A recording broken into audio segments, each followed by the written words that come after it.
ایک ایسی عورت جس کے پاس صرف 2 تولہ سونا ہو اور اس کے علاوہ اس کے پاس کچھ بھی نہ ہو، نہ چاندی ہو، نہ مال تجارت ہو، نہ نقد کیش ہو، تو کیا اس پر قربانی واجب ہوگی یا قربانی واجب نہیں ہوگی؟ یہاں پر بعض علماء کرام کو ایک مغالطہ لاحق ہو گیا ہے۔ وہ مغالطہ یہ ہے کہ بعض علماء نے یہاں فتویٰ دیا ہے کہ اس عورت کے پاس صرف 2 تولہ سونا ہے اور کچھ بھی نہیں ہے، لہٰذا اس پر قربانی واجب نہیں ہوگی۔ یہ ان کا ایک مغالطہ ہے کہ ان کو غلط فہمی ہو گئی ہے۔ حالانکہ دیکھا جائے قرآن و سنت کی روشنی میں جو قربانی کا نصاب ہے وہ سونے کے لحاظ سے نہیں ہے، بلکہ قربانی کے لیے چاندی کا نصاب ہی معتبر ہوتا ہے۔ دیکھیں آج 6 مئی 2026 کو 1 تولہ سونا کی قیمت بنتی ہے تقریباً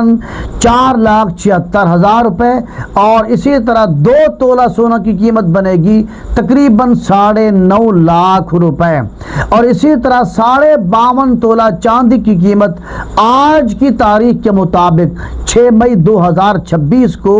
52.5 تولہ چاندی کی قیمت بنتی ہے 4,18,950 روپے۔ تو اس حساب سے جس مسلمان مرد ہو یا عورت ہو جس کے پاس 52.5 تولہ چاندی کے برابر اس کے پاس پیسے ہوں یا کوئی اور مال ہو، تو اس مسلمان مرد ہو یا عورت ہو اس پر قربانی واجب ہے۔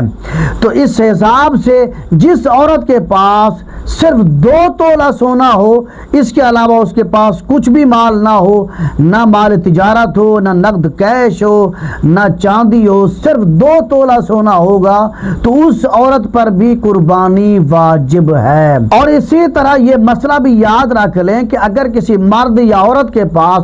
صرف 1 تولہ سونا ہو تو بھی اس پر قربانی واجب ہوگی، کیونکہ اس 1 تولہ سونا کی قیمت 52.5 تولہ چاندی سے بھی زیادہ ہے، کیونکہ 52.5 تولہ چاندی کی قیمت بنتی ہے تقریباً 4,18,000 روپے، اور اسی طرح 1 تولہ سونا کی قیمت بنتی ہے 4,76,000 روپے۔ تو جس مرد یا عورت کے پاس صرف 1 تولہ بھی سونا ہو اور اس کے ساتھ اور کچھ بھی نہ ہو تب بھی اس پر قربانی واجب ہوگی۔ اور اسی طرح اگر اس کے پاس 1 تولہ سونا ہے یا 2 تولہ سونا ہے یا 3 تولے سونا ہے یا 4 تولے سونا ہے اور ان پر سال بھی گزر جائے تو پھر اس پر زکوٰۃ بھی فرض ہوگی۔